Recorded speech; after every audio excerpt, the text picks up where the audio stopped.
नमस्कार good morning. आज जुलाई 25 तारिख शनिवार। आज दिन भरी अनेक बड़ गुरुत्वपूर्ण खबर गुड़िक आसीचे।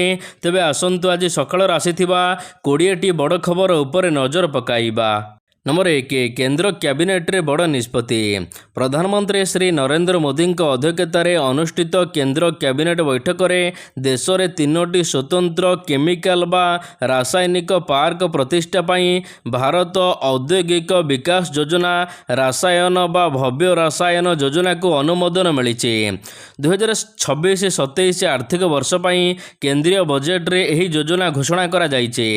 एही योजना पाई मोट 3030 कोटी टंका व्यय बराद करा जायथिबा बेले एथिरे रासायनिक पार्क भित्तिरे मौलिक भित्तिभूमि एवं अन्यान्य सुविधा पाई 3000 कोटी टंका एवं प्रशासनिक खर्च पाई 30 कोटी टंका सामिल होइछि।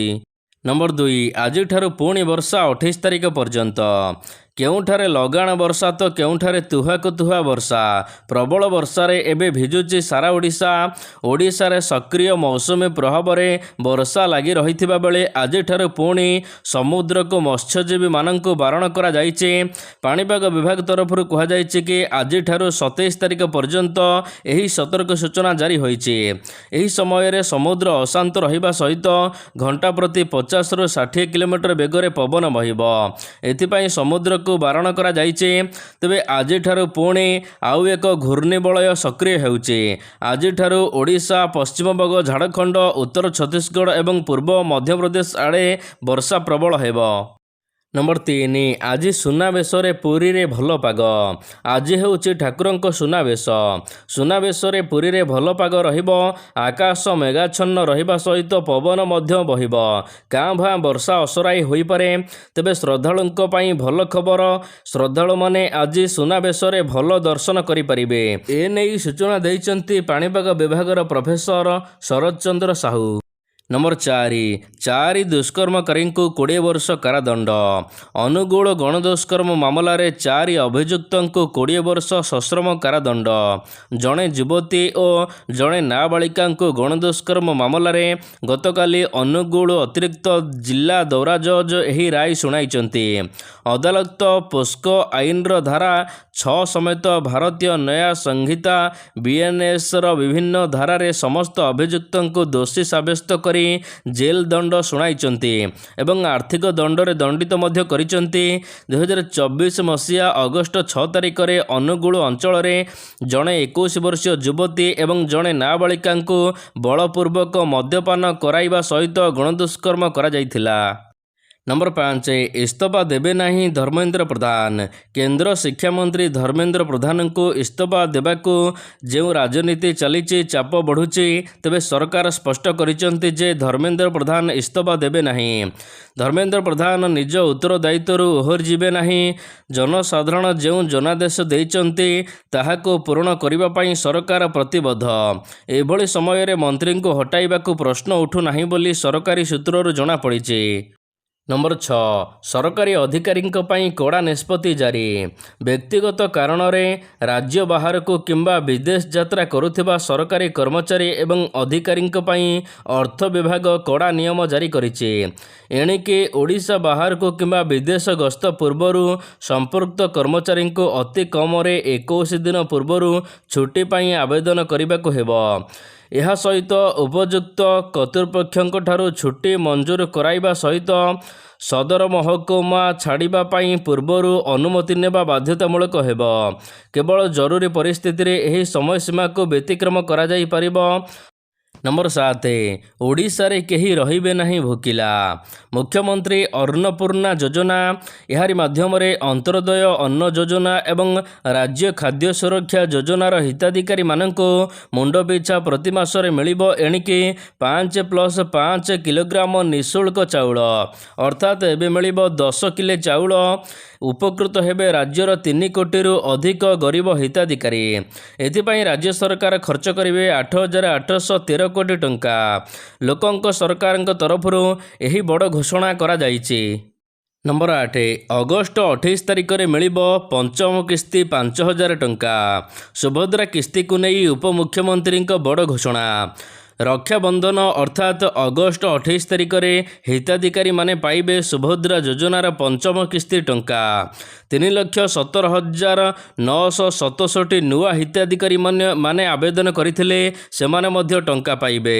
ଏହା ସହିତ 28,621 ବାୟୋମେଟ୍ରିକ୍ ବା eKYC ହୋଇନି। ଯେଉଁମାନଙ୍କର eKYC ହୋଇନି ସେମାନେ eKYC କଲେ ହିଁ ସେମାନଙ୍କୁ ବକେୟା ଟଙ୍କା ମିଳିବ। ରକ୍ଷାବନ୍ଧନରେ ଏବେ ଭଉଣୀମାନଙ୍କୁ ବଡ଼ ଉପହାର ଦେବେ ସରକାର। ପଞ୍ଚମ କିସ୍ତିରେ ମିଳିବ 5,000 ଟଙ୍କା ସହାୟତା। ଯଦି ଆପଣ ଅଧିକ ସୂଚନା ପାଇବାକୁ ଚାହୁଁଛନ୍ତି ତେବେ ଦିଆଯାଇଥିବା ଟେଲିଫୋନ୍ ନମ୍ବରରେ ଯୋଗାଯୋଗ କରିପାରିବେ। ନମ୍ବର 9, ଓଡ଼ିଶା ରେଳପଥର ବିକାଶରେ ବଡ଼ ପଦକ୍ଷେପ ନେଲେ କେନ୍ଦ୍ର ସରକାର। ଓଡ଼ିଶାର ଅନୁଗୁଳ, ଦେବଗଡ଼ ଏବଂ ସୁନ୍ଦରଗଡ଼ ଜିଲ୍ଲା ଦେଇ ଯାଇଥିବା 150 କିଲୋମିଟର ଦୀର୍ଘ ତାଳଚେର ବିମଲାଗଡ଼ ନୂତନ ରେଳ ପ୍ରକଳ୍ପ ପାଇଁ 2026-27 ଆର୍ଥିକ ବର୍ଷରେ 950 କୋଟି ଟଙ୍କା ବଜେଟ୍ ବ୍ୟବସ୍ଥା କରାଯାଇଛି। ଏହି ପ୍ରକଳ୍ପଟି 2003-04 ରେଳ ବଜେଟ୍ରେ 727 କୋଟି ଟଙ୍କା ପ୍ରାରମ୍ଭିକ ବ୍ୟୟ ଅଟକଳରେ ସାମିଲ କରାଯାଇଥିଲା। ବର୍ତ୍ତମାନ ପ୍ରକଳ୍ପର ଶେଷ ପର୍ଯ୍ୟାୟ ବ୍ୟୟ 3,390 କୋଟି ଟଙ୍କାକୁ ବୃଦ୍ଧି କରାଯାଇଥିବା ବେଳେ ମାର୍ଚ୍ଚ 2026 ସୁଦ୍ଧା 1,901 କୋଟି ଟଙ୍କା ବ୍ୟୟବରାଦ କରାଯାଇଛି। ନମ୍ବର 10, ଆଜି ହାଜର ହେବେ ପାଣ୍ଡିଆନ। ମୁଖ୍ୟମନ୍ତ୍ରୀଙ୍କ କାର୍ଯ୍ୟାଳୟରୁ ସ୍ୱାମୀ ଲକ୍ଷ୍ମଣାନନ୍ଦ ସରସ୍ୱତୀ ଓ ଅନ୍ୟାନ୍ୟ ହତ୍ୟା ଘଟଣାରେ justice S Naidu commission report ଏବଂ ସମ୍ ହସ୍ପିଟାଲ ସମ୍ପର୍କିତ ଯେଉଁ ତଦନ୍ତ ରିପୋର୍ଟ ନିଖୋଜ ଘଟଣାରେ କମିଶନରେଟ୍ ପୋଲିସ ତରଫରୁ ତଦନ୍ତ କରାଯାଉଛି, ତେବେ ଏହି ତଦନ୍ତରେ ଏବେ ନୂଆ ମୋଡ଼କି ପାଣ୍ଡିଆନଙ୍କୁ କରାଯାଇଛି ସମନ। ତେବେ ଆଜି ଜୁଲାଇ 25 ତାରିଖ ପୂର୍ବାହ୍ନ 11ଟାରେ ଜୋନ୍ 1 ଏସ୍ପିଙ୍କ ସମ୍ମୁଖରେ ହାଜର ହେବାକୁ କୁହାଯାଇଛି। ନମ୍ବର 11, ପେପର ଲିକ୍ ମାମଲାରେ ବଡ଼ କାର୍ଯ୍ୟାନୁଷ୍ଠାନ। ନିଟ୍ ପେପର ଲିକ୍କୁ ନେଇ ଅସନ୍ତୁଷ୍ଟ ଛାତ୍ରଛାତ୍ରୀଙ୍କ ବିକ୍ଷୋଭ ପ୍ରଦର୍ଶନ ମଧ୍ୟରେ ନ୍ୟାସନାଲ ଟେଷ୍ଟିଂ ଏଜେନ୍ସିର ଅଧିକାରୀଙ୍କ ବିରୋଧରେ ବଡ଼ କାର୍ଯ୍ୟାନୁଷ୍ଠାନ ଗ୍ରହଣ କରାଯାଇଛି। ମୋଟ 47 ଜଣ ଅଧିକାରୀଙ୍କୁ ଚାକିରିରୁ ବହିଷ୍କାର କରାଯାଇଛି। ଏହା ସହିତ ଆଗାମୀ ଦିନରେ ଆହୁରି ଅନେକ ଅଧିକାରୀଙ୍କୁ ବାହାର କରାଯିବ ନେଇ ମଧ୍ୟ ଖବର ଆସୁଛି। ସରକାର ପରୀକ୍ଷା ବ୍ୟବସ୍ଥାରେ ବ୍ୟାପକ ସଂସ୍କାର ଆଣିବାକୁ ଚେଷ୍ଟା କରୁଛନ୍ତି। ନମ୍ବର 12, ରାଜ୍ୟବ୍ୟାପୀ ନିଶାମୁକ୍ତ ଅଭିଯାନ ହେବ। ନିଶାମୁକ୍ତ ଭାରତ ଗଠନ ଦିଗରେ ରାଜ୍ୟ ସରକାରଙ୍କ ବଡ଼ ପଦକ୍ଷେପ। ଆସନ୍ତା ଅଗଷ୍ଟ 18 ତାରିଖରେ ସାରା ରାଜ୍ୟରେ ନିଶାମୁକ୍ତ ଶପଥ ଅଭିଯାନ ଆୟୋଜନ କରାଯିବ। ଏହି ଅଭିଯାନରେ ରାଜ୍ୟର ଅତି କମରେ 10% ଲୋକଙ୍କୁ ସାମିଲ କରାଯିବାକୁ ଲକ୍ଷ୍ୟ ରଖାଯାଇଛି। ଏ ନେଇ ମୁଖ୍ୟ ଶାସନ ସଚିବ ସମସ୍ତ ବିଭାଗ ସଚିବ ଓ ଜିଲ୍ଲାପାଳମାନଙ୍କୁ ଆବଶ୍ୟକୀୟ ପ୍ରସ୍ତୁତି ସମନ୍ୱୟ ରକ୍ଷା କରିବାକୁ ନିର୍ଦ୍ଦେଶ ଦିଆଯାଇଛି। ସ୍କୁଲ, କଲେଜ, ସରକାରୀ କାର୍ଯ୍ୟାଳୟ, ପଞ୍ଚାୟତ ଏବଂ ବିଭିନ୍ନ ସାମାଜିକ ସଂଗଠନର ସହଭାଗିତାରେ ଏହି ଶପଥ କାର୍ଯ୍ୟକ୍ରମ ଅନୁଷ୍ଠିତ ହେବ। ନମ୍ବର 13, ରଥରେ ଲାଗିଲା କରେଣ୍ଟ, ଜଣେ ମୃତ୍ୟୁ 9 ଜଣ ଗୁରୁତର। ମହାପ୍ରଭୁଙ୍କ ବାହୁଡ଼ା ଯାତ୍ରା ଚାଲିଥିବା ବେଳେ ଅଘଟଣ ଘଟିଛି। ବିଦ୍ୟୁତ୍ ତାର ସଂସ୍ପର୍ଶରେ ରଥ ଆସିଯିବାରୁ ଜଣେ ଶ୍ରଦ୍ଧାଳୁଙ୍କ ମୃତ୍ୟୁ ଘଟିଥିବା ବେଳେ 9 ଜଣ ଗୁରୁତର ଆହତ ହୋଇଛନ୍ତି। ଏପରି ଦୁର୍ଘଟଣା ଉତ୍ତରପ୍ରଦେଶର ମେରଠରେ ଘଟିଛି। ମେରଠ ଜିଲ୍ଲା ପରୀକ୍ଷିତଗଡ଼ ଥାନା ଅଞ୍ଚଳରେ ଶୁକ୍ରବାର ଦିନ ମହାପ୍ରଭୁ ଜଗନ୍ନାଥଙ୍କର ବାହୁଡ଼ା ଯାତ୍ରା ଚାଲିଥିବା ବେଳେ ଏପରି ଦୁର୍ଘଟଣା ଘଟିଛି।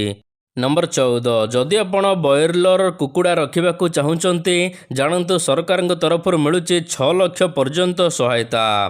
ଯଦି ଆପଣ 3,000 କାପାସିଟି ବିଶିଷ୍ଟ ଏକ ବ୍ରଏଲର କୁକୁଡ଼ା ପାଳନ କରିବା ପାଇଁ ଯୋଜନା କରୁଛନ୍ତି, ତେବେ ଏଥିପାଇଁ ମୋଟ ପ୍ରକଳ୍ପର ଖର୍ଚ୍ଚ ହେଉଛି 10,80,000 ଟଙ୍କା। ତେବେ ସବସିଡ଼ି ମଧ୍ୟ ରାଜ୍ୟ ସରକାର ଦେଉଛନ୍ତି। SC, ST, ମହିଳା, SHG ଗ୍ରୁପ ଏବଂ ଟ୍ରାନ୍ସଜେଣ୍ଡର ମାନଙ୍କୁ 6,48,000 ଟଙ୍କା ପର୍ଯ୍ୟନ୍ତ ସବସିଡ଼ି ଦେଉଛନ୍ତି ସରକାର ଏବଂ ସାଧାରଣ ବର୍ଗ ପୁରୁଷମାନଙ୍କୁ 5,40,000 ଟଙ୍କା ପର୍ଯ୍ୟନ୍ତ ସବସିଡ଼ି ଦିଆଯାଉଛି। ତେବେ ଚାଷୀମାନଙ୍କର ଖର୍ଚ୍ଚ ହେଉଛି SC, ST ମହିଳାମାନଙ୍କର ଖର୍ଚ୍ଚ ହେଉଛି 4,32,000 ଟଙ୍କା। ସାଧାରଣ ବର୍ଗର ଲୋକମାନଙ୍କ ପାଇଁ 5,40,000 ଟଙ୍କା ଖର୍ଚ୍ଚ ହେଉଛି। ଏବେ ମୁଖ୍ୟ ଖର୍ଚ୍ଚ ଗୁଡ଼ିକ ହେଉଛି କୁକୁଡ଼ା ପାଇଁ 1,14,000 ଟଙ୍କା, ସେଡ୍ ତିଆରି ପାଇଁ 6 ଲକ୍ଷ ଟଙ୍କା, ଖାଦ୍ୟ ପାଇଁ 3,15,000 ଟଙ୍କା, ଟିକା ଔଷଧ ପାଇଁ 51,000 ଟଙ୍କା ଖର୍ଚ୍ଚ କରାଯିବ। ବର୍ଷକୁ ଯଦି ଆପଣ 7ଟି ବ୍ୟାଚ୍ ପାଳନ କରୁଛନ୍ତି, ମୋଟ ଆୟ ଆପଣଙ୍କର ବର୍ଷକୁ ହୋଇଯିବ 6,78,000 ଟଙ୍କା। ମାସିକ ପ୍ରାୟ 56,500 ଟଙ୍କା ଆୟ ହୋଇପାରିବ। ନମ୍ବର 15 ଆନ୍ଦୋଳନକାରୀମାନଙ୍କୁ ଅନଲାଇନ୍ ଖାଦ୍ୟ ମନା। ଦିଲ୍ଲୀ ପ୍ରତିବାଦକୁ ନେଇ ଏହି ମୁହୂର୍ତ୍ତର ସବୁଠାରୁ ବଡ଼ ଖବର ହେଉଛି କି ଯନ୍ତର ମନ୍ତରରେ କୋକ୍ରୋଚ ଜନତା ପାର୍ଟିର ପ୍ରଦର୍ଶନ ମଧ୍ୟରେ ଦିଲ୍ଲୀ ପୋଲିସ ସମ୍ପୃକ୍ତ ଅଞ୍ଚଳରେ ଆପ୍ ଆଧାରିତ ଖାଦ୍ୟ ବିତରଣ ସେବା ଉପରେ ରୋକ୍ ଲଗାଇଛନ୍ତି। ଦିଲ୍ଲୀ ପୋଲିସ ଜାରି କରିଥିବା ସର୍କୁଲାର ଅନୁସାରେ ଏହି ଅଞ୍ଚଳରେ ଆପ୍ ଆଧାରିତ ଜୋମାଟୋ ବା ଅନ୍ୟ କୌଣସି ଆପ୍ ଦ୍ୱାରା ଖାଦ୍ୟ ଅର୍ଡ଼ର କରାଯିବା ଉପରେ ନିଷିଦ୍ଧ ଜାରି କରାଯାଇଛି। ଏହା ପୂର୍ବରୁ ମଧ୍ୟ ସୁରକ୍ଷା ଦୃଷ୍ଟିରୁ ଦିଲ୍ଲୀ ପୋଲିସ ଦିଲ୍ଲୀ ମେଟ୍ରୋ ରେଳ କର୍ପୋରେସନରେ କିଛି ସେବା ଉପରେ କଟକଣା ଲଗାଇଛି। ନମ୍ବର 16 ଗୁଜରାଟ ମହାରାଷ୍ଟ୍ର ରାଜସ୍ଥାନରେ ପ୍ରବଳ ବର୍ଷା। ଗୁଜରାଟରେ ପ୍ରବଳ ବର୍ଷା ଯୋଗୁଁ ବିଭିନ୍ନ ଅଞ୍ଚଳରେ ପାଣି ପଶିବା ସହିତ ଜଳମଗ୍ନ ହୋଇଛି। ଅନେକ ଅଞ୍ଚଳ ଜୀବନଯାତ୍ରା ପ୍ରଭାବିତ ହୋଇଛି। ଗତ 36 ଘଣ୍ଟା ମଧ୍ୟରେ ଗୁଜରାଟରେ ସବୁଠାରୁ ଅଧିକ 1200 ମିଲିମିଟର ବର୍ଷା ରେକର୍ଡ କରାଯାଇଛି। ରାଜ୍ୟରେ 1200 ମିଲିମିଟର ବର୍ଷା ପରେ ଅନେକ ଜାଗା ଜଳବନ୍ଦୀ ହୋଇଛି। ଅନ୍ୟପଟେ ମହାରାଷ୍ଟ୍ରରେ ମଧ୍ୟ ପ୍ରବଳ ବର୍ଷା। ଏହା ସହିତ ଆସାମରେ ବନ୍ୟା ପରିସ୍ଥିତି ସଙ୍ଗୀନ। 24 ଘଣ୍ଟାରେ 6 ଜଣଙ୍କର ମୃତ୍ୟୁ ହେଲାଣି ଆସାମରେ। ବର୍ତ୍ତମାନ ସୁଦ୍ଧା 47 ଜଣଙ୍କର ମୃତ୍ୟୁ ହୋଇଛି ଆସାମରେ। ନମ୍ବର 17 ଭାରତର ଗୋଟିଏ ପଦକ୍ଷେପ ପରେ ଥରିଲା ପାକିସ୍ତାନ। ଭାରତର 12ଟି ପରମାଣୁ ବୋମା ମୁତୟନ ହୋଇଥିବା ଜାଣିବା ପରେ ପାକିସ୍ତାନ ଛାନିଆ ହୋଇଯାଇଛି। ସଙ୍ଗେ ସଙ୍ଗେ ପାକିସ୍ତାନର ପ୍ରଧାନମନ୍ତ୍ରୀ ଶାହବାଜ ସରିଫ ଲେଫ୍ଟନାଣ୍ଟ ଜେନେରାଲ ଆମେର ରାଜଙ୍କୁ chief of the general fast of the Pakistan army ଭାବରେ ନିଯୁକ୍ତି କରାଯାଇଛି। ତାଙ୍କୁ 4 ଷ୍ଟାର ଜେନେରାଲର ମାନ୍ୟତା ଦିଆଯାଇଛି। ଆମେରଙ୍କୁ ପାକିସ୍ତାନର ନ୍ୟାସନାଲ ଟେଷ୍ଟିଂ ଏଜେନ୍ସି କମାଣ୍ଡର ଦାୟିତ୍ୱ ମଧ୍ୟ ଦିଆଯାଇଛି। ନମ୍ବର 18 ପୁଣି ବଢ଼ିଲା ସୁନା ଦର। ଚକମା ଖାଇଲେ ଗ୍ରାହକ, ଯୁଦ୍ଧ ଭିତରେ ପୁଣି ବଢ଼ିଲା ସୁନା ଦର।